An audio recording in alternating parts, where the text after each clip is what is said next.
بسم اللہ الرحمن الرحیم۔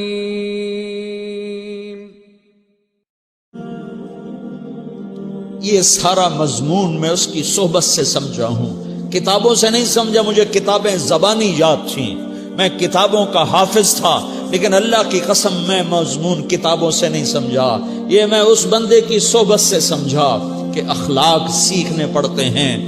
اخلاق سیکھنے کی چیز ہے، یہ پڑھنے سے نہیں آتے، یہ پڑھانے سے نہیں آتے۔ ممکن ہے بخاری پڑھانے والا بد اخلاقی کے انتہا پر ہو، بخاری پڑھنے والا بد اخلاقی کے انتہا پر ہو، کہ یہ چیز پڑھنے سے نہیں آتی، سیکھنے سے آتی ہے۔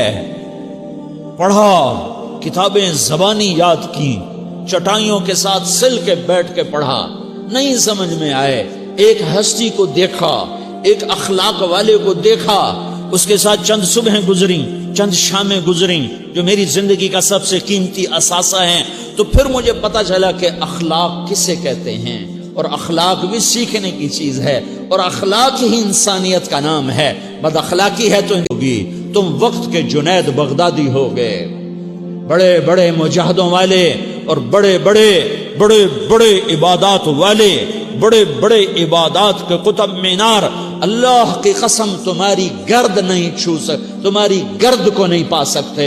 تمہیں پہنچنا تو کہاں ہے، تمہاری گرد کو بھی نہیں پہنچ سکتے ہیں۔ اگر تم اپنے اخلاق قابو کر لو، اپنی زبان پہ قابو کر لو، لوگوں کی دل آزاری پہ چپ رہنا سیکھ لو، لوگوں کی تکلیف پر چپ رہنا سیکھ لو، اور لوگوں کی بدتمیزی پر چپ رہنا سیکھ لو، اور برے سے اچھا بننا سیکھ لو، برے کے سامنے مسکرانا سیکھ لو، تانے سن کر بھی مسکرانا سیکھ لو، تو تمہیں زیادہ نفلوں کی ضرورت نہیں پڑے گی، تمہیں لمبی تہجد کی ضرورت نہیں پڑے گی۔ تم وہاں پہنچو گے جہاں کوئی نہ پہنچ سکے گا، تم ادھر جاؤ گے جہاں کوئی نہ جا سکے گا، تمہارے مقامات کو کوئی پا نہ سکے گا آخرت میں، نہ دنیا میں نہ آخرت میں۔ اپنے اخلاق بناؤ، اپنی آخرت کو بنانا ہے تو اس نفس کو پاکیزہ کرو۔ یہ نفس پاک ہوتا ہے دو باتوں سے، ایک عبادات سے، ایک اچھے اخلاق سے، اور یہ غلیظ ہوتا ہے، ناپاک ہوتا ہے عبادات کو چھوڑنے سے اور بد اخلاقی کا شکار ہونے سے۔ بد اخلاقی سب سے بڑی غلاظت اور کبیرہ گناہ سب سے بڑی غلاظت ہے، اور عبادات سب سے بڑی خوراک ہے، سب سے بڑی پاکیزگی ہے۔ اچھے اخلاق سب سے بڑی خوراک ہے، سب سے بڑی پاکیزگی ہے۔ گناہوں کا چھوڑ دینا سب سے بڑی طہارت ہے۔ یہ کرو گے اللہ تمہیں چمکائے گا، تمہاری دنیا بھی بنائے گا، تمہاری آخرت بھی بنائے گا۔ یہ اخلاق سیکھنے پڑتے ہیں، عبادات کو سیکھنا پڑتا ہے۔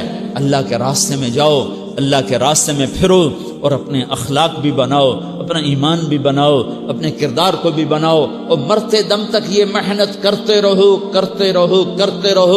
کرتے کرتے موت آ گئی تو جو ادھورا پن ہے اللہ دور کر دے گا، جو ادھورا پن ہے اللہ دور کر دے گا۔ اور کوشش کرو 24 گھنٹے کی زندگی میں اس زبان پہ خیر کے سوا کچھ نہ نکلے۔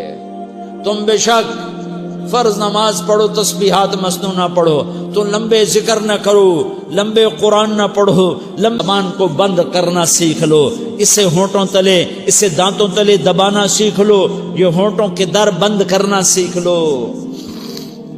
یہ مدرسے کے طلبہ نظر آ رہے ہیں، ان کو شیطان کوئی دعوت دے گا شراب پیو، ان کو کوئی شیطان دعوت دے گا کہ جوا کھیلو، ان کو دعوت دے گا غیبت کرو، ان کو دعوت دے گا فلاں کی برائی کرو، ان کو دعوت دے گا اس کے عیب ڈھونڈو اور اس کو چسکے لے کر بیان کرو۔ یہ اس گناہ کی مار دیتا ہے، اس میں ایسی مار دیتا ہے کہ نمازیں صاف ہو جاتی ہیں، عبادات صاف ہو جاتی ہیں، علم صاف ہو جاتا ہے، تبلیغ صاف ہو جاتی ہے۔ ہمارے استاد مولانا زار شاہ صاحب رحمۃ اللہ علیہ ہمیں فرمایا کرتے تھے، جب وہ کبھی غیبت کی نفرت بٹھاتے تو فرمایا کرتے تھے، تم سب سے زیادہ کمائی کرنے والا طبقہ ہو طلبۃ العلم، لیکن ایک بول کر ساری کمائی پہ پانی پھیر دیتے ہو۔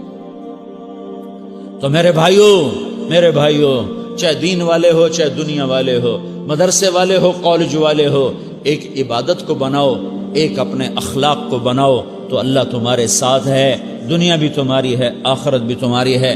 اگر اللہ کو ساتھ نہ لیا اور اس نفس کو پاکیزہ نہ کیا تو یہ جہان بھی برباد ہے، اگلا بھی برباد ہے۔ اسے پاک کرنے کی نیت آج سے نیت کرو کہ اسے انشاءاللہ پاک کرنے کی کوشش کریں گے۔ تو نیت کرتے ہو؟ تو توبہ کی بھی نیت کرتے ہو؟